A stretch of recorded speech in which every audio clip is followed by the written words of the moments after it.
গত অগাস্টের ঘটনা। প্রো ভেলোসিটি ব্যাট দিয়ে পাওয়ার হিটিং অনুশীলন করিয়ে রীতিমতো হইচই ফেলে দিয়েছিলেন জুলিয়ান উড। ক্রিকেট পাড়ায় তখন বহুল চর্চিত শব্দ পাওয়ার ক্রিকেট। অগাস্ট পেরিয়ে ডিসেম্বর, সময়ের বদলে পরিস্থিতিও বদলেছে। পাওয়ার ক্রিকেটের জায়গায় ব্যাটাররা ফিরে গেছেন বেসিকে। চার ছক্কা মারার অনুশীলন না, জাকের সোহানদের লড়াই গ্যাপ খোঁজায়। প্রশ্ন ওঠে, ৩টা মাসের ব্যবধানে কি এমন হলো? অনুশীলনের প্রসেসটাই পুরো উল্টে গেল। শোনা যায় জুলিয়ান উডের ওই অনুশীলন পদ্ধতি ব্যাটারদের জন্য কাজ করেনি। ওই পদ্ধতি অবলম্বন করতে গিয়ে এশিয়া কাপে ব্যর্থতা এসেছে। ব্যাটারদের থেকে আশানুরূপ সাফল্য আসেনি পরবর্তী সিরিজগুলোতেও। তবে কি সেজন্যই এমন অনুশীলন?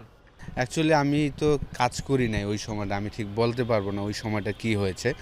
আমি এই মুহূর্তে এসেছি, আমি দেখছি যে এই ট্রেনিংটা একটা প্রপার ব্যাটসম্যানরা আসলে যেভাবে ক্রিকেটিং শটস প্র্যাকটিস করা উচিত আর কি। আমরা দুইটা জিনিস সব সময় করে থাকি, হয় ওভার বাউন্ডারি প্র্যাকটিস করি বা ডিফেন্স প্র্যাকটিস করি। তার মাঝে যে গিয়ার 2-3 আছেন ওই জিনিসটা আমাদের খুব কম করা হয়। এটা একদম ছোট মানুষেরও সেম জিনিসটা হয়। তো ওই জিনিসটা আসলে ফিল সিমন্স এই 7টা দিন সবার সাথে এই কাজটাই করার চেষ্টা করছে।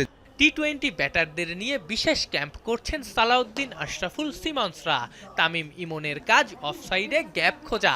সোহানকে নিয়ে আশরাফুলরা করেছেন বেইজের কাজ। সাইফের কাজ আবার নতুন বলে সোজা মারা। জাকেরকে নিয়ে করা হচ্ছে অফসাইডে উন্নতির কাজ। এই প্র্যাকটিসটা তো আপনার একটা প্লেয়ারের স্কিল ডেভেলপ করার জন্য আর কি, শর্টস ডেভেলপ করার জন্য। তারা সবগুলো শর্টসই পারে, কিন্তু বিশেষ করে টপ অর্ডার ব্যাটসম্যান যারা ব্যাটিং করেন লাইক তানজিম, তামিম, পারভেজ ইমন, সাইফ, তাদের প্র্যাকটিসটা যদি দেখেন যে যত পারফেকশন হয় মাটিতে খেলার আর কি, 140 বা 150 কিলোমিটার যখন বল করবে, তখন যদি আপনি জাস্ট টাইম করতে পারেন আপনার বেস স্ট্রং রেখে, তাহলে কিন্তু বাউন্ডারি। যখন আপনি নিচে পারফেকশন হয়ে যাবে তখন কিন্তু আপনার ওভার দ্য টপ খেলাটা আরও সহজ হবে। বিশেষ এই ক্যাম্প নিয়ে ব্যাটারদের আগ্রহ দেখে আপ্লুত বাংলাদেশের batting coach. Afnan Piyal, Jamuna sports, Dhaka.